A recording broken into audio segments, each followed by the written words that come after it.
हरितालिका तीज व्रत कथा। भगवान शिव ने कहा, हे गौरी, पर्वतराज हिमालय पर गंगा के तट पर तुमने अपनी बाल्यावस्था में अधोमुखी होकर घोर तप किया था। इस अवधि में तुमने अन्न ना खाकर केवल हवा का ही सेवन के साथ तुमने सूखे पत्ते चबाकर काटी थी। माघ की शीतलता में तुमने निरंतर जल में प्रवेश कर तप किया था। वैशाख की जला देने वाली गर्मी में पंचाग्नि से शरीर को तपाया। श्रावण की मूसलाधार वर्षा में खुले आसमान के नीचे बिना अन्न जल ग्रहण किए व्यतीत किया। तुम्हारी इस कष्टदायक तपस्या को देखकर तुम्हारे पिता बहुत दुखी और नाराज होते थे। तब एक दिन तुम्हारी तपस्या और पिता की नाराजगी को देखकर नारद जी तुम्हारे घर पधारे। तुम्हारे पिता द्वारा आने का कारण पूछने पर नारद जी बोले, हे गिरिराज, मैं भगवान विष्णु के भेजने पर यहाँ आया हूँ। आपकी कन्या की घोर तपस्या से प्रसन्न होकर वह उससे विवाह करना चाहते हैं। इस बारे में मैं आपकी राय जानना चाहता हूँ। नारद जी की बात सुनकर पर्वतराज अति प्रसन्नता के साथ बोले, श्रीमान, यदि स्वयं विष्णु जी मेरी कन्या का वरण करना चाहते हैं तो मुझे क्या आपत्ति हो सकती है। वे तो साक्षात ब्रह्मा है।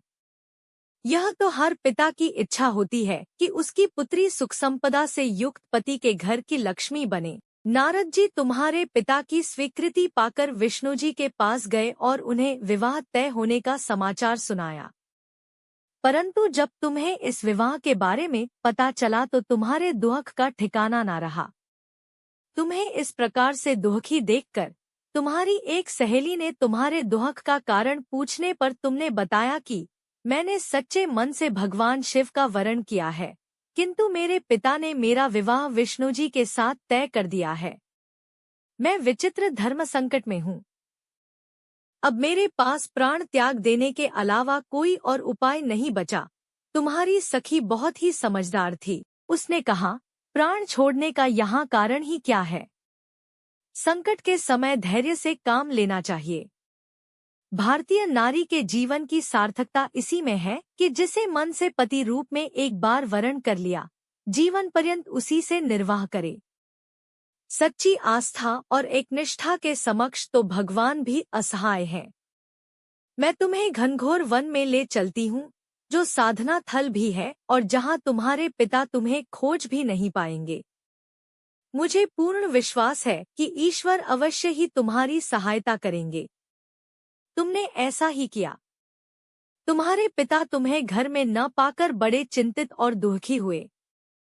वह सोचने लगे कि मैंने तो विष्णु जी से अपनी पुत्री का विवाह तय कर दिया है। यदि भगवान विष्णु बारात लेकर आ गए और कन्या घर पर नहीं मिली तो बहुत अपमान होगा।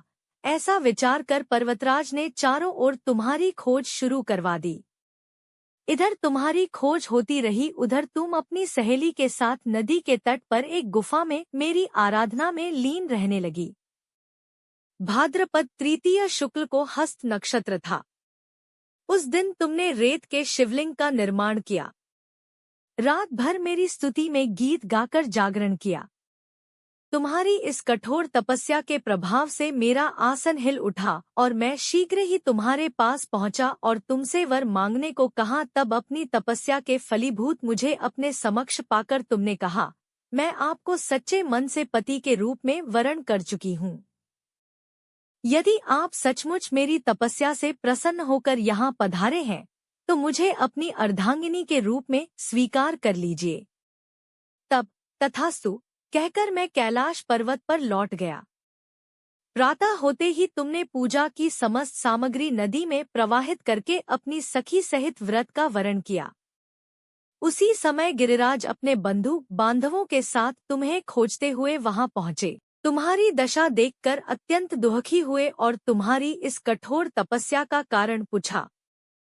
तब तुमने कहा, पिताजी, मैंने अपने जीवन का अधिकांश वक्त कठोर तपस्या में बिताया है। मेरी इस तपस्या के केवल उद्देश्य महादेव जी को पति के रूप में प्राप्त करना था। आज मैं अपनी तपस्या की कसौटी पर खरी उतर चुकी हूँ। चूंकि आप मेरा विवाह विष्णु जी से करने का निश्चय कर चुके थे, इसलिए मैं अपने आराध्य की तलाश में घर से चली गई। अब मैं आपके साथ घर इसी शर्त पर चलूंगी कि आप मेरा विवाह महादेव जी के साथ ही करेंगे। पर्वतराज ने तुम्हारी इच्छा स्वीकार कर ली और तुम्हें घर वापस ले गए। कुछ समय बाद उन्होंने पूरे विधि विधान के साथ हमारा विवाह किया।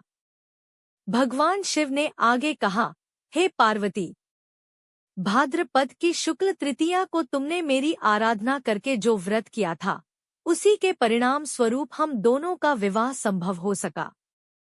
इस व्रत का महत्व यह है कि मैं इस व्रत को पूर्ण निष्ठा से करने वाली प्रत्येक स्त्री को मन वांछित फल देता हूँ। भगवान शिव ने पार्वती जी से कहा कि इस व्रत को जो भी स्त्री पूर्ण श्रद्धा से करेगी उसे तुम्हारी तरह अचल सुहाग प्राप्त होगा। इस व्रत को हरितालिका इसलिए कहा जाता है क्योंकि पार्वती की सखी उन्हें पिता और प्रदेश से हर कर जंगल में ले गई थी। हरित अर्थात हरण करना और तालिका अर्थात सखी।